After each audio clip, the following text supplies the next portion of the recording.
আসসালামু আলাইকুম ওয়া রাহমাতুল্লাহি ওয়া বারাকাতুহু।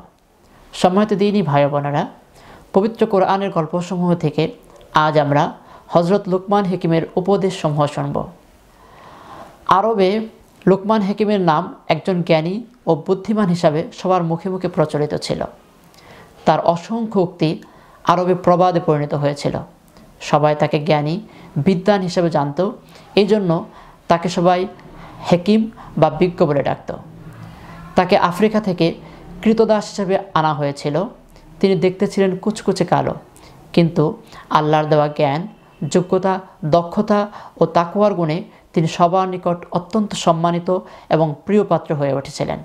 শুধুমাত্র চেহারার ফিটফাট এবং বংশগৌরব যে মানুষকে সম্মানিত করতে পারে না, বরং মানুষের কর্ম, যোগ্যতা ও দক্ষতায় মানুষকে সম্মানের আসনে আসীন করেন।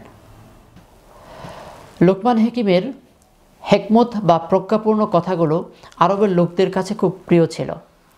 তারা তাদের গল্পের আসরে, কবিতায়, আলাপচারিতায় তার কথাগুলোর উদ্ধৃতি দিত। তিনি এত ভালো ভালো কথা বলতেন যে মহান আল্লাহ তাআলাও তার কিছু কথা পবিত্র কোরআনে উল্লেখ করেছেন, যেগুলো সম্পর্কে কিয়ামত পর্যন্ত মানুষ পড়বে, তার সম্পর্কে জানবে। এমনকি তার নামে একটি ছোরাও রয়েছে পবিত্র কোরআনে। কি সৌভাগ্য তার!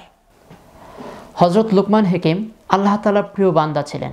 তিনি এক আল্লাহকে মানতেন। তিনি তার সাথে কাউকে শরীক করতেন না। তিনি মূর্তি পূজার বিরোধিতা করতেন, মানুষের উপর জুলুম, নির্যাতন এবং অভদ্র আচরণের বিরোধিতা করতেন।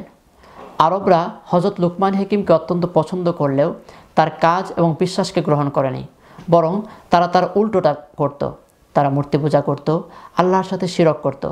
এমনকি যারা লুকমান হাকিমের কাজ, অর্থাৎ যারা এক আল্লাহকে মানত, মূর্তি পূজার বিরোধিতা করত, তাদের উপর চরম জুলুম নির্যাতন করত।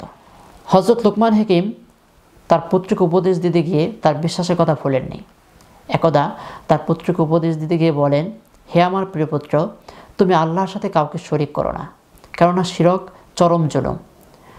হে আমার পুত্র, তোমার আমল যত ছোটই হোক না কেন, সরিষার দানার মতো হলেও তা যদি কোনো আকাশে বা পৃথিবীর কোনো কোণেও থাকে, তাও আল্লাহর সামনে হাজির করা হবে।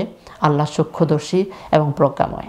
হে আমার বৎস, নামাজ কায়েম করো, সৎ কাজে আদেশ দাও, অসৎ কাজ থেকে নিষেধ করো। যত বিপদ মুসিবতই আসুক না কেন, ধৈর্য ধারণ করো, কারণ মহান আল্লাহ তাআলা ধৈর্য ধারণকারীকে পছন্দ করেন।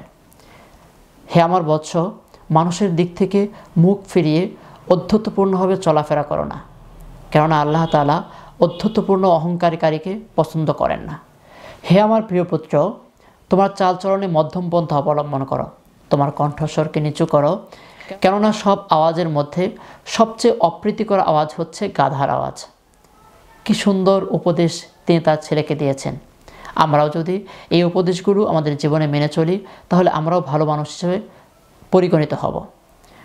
মহান আল্লাহ তাআলা এই কথাগুলো পবিত্র কোরআনের সূরা লুকমানের 12 থেকে 19 নম্বর আয়াতে তুলে ধরেছেন।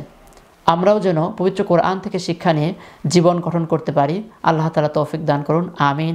আসসালামু আলাইকুম ওয়া রাহমাতুল্লাহি ওয়া বারাকাতুহু।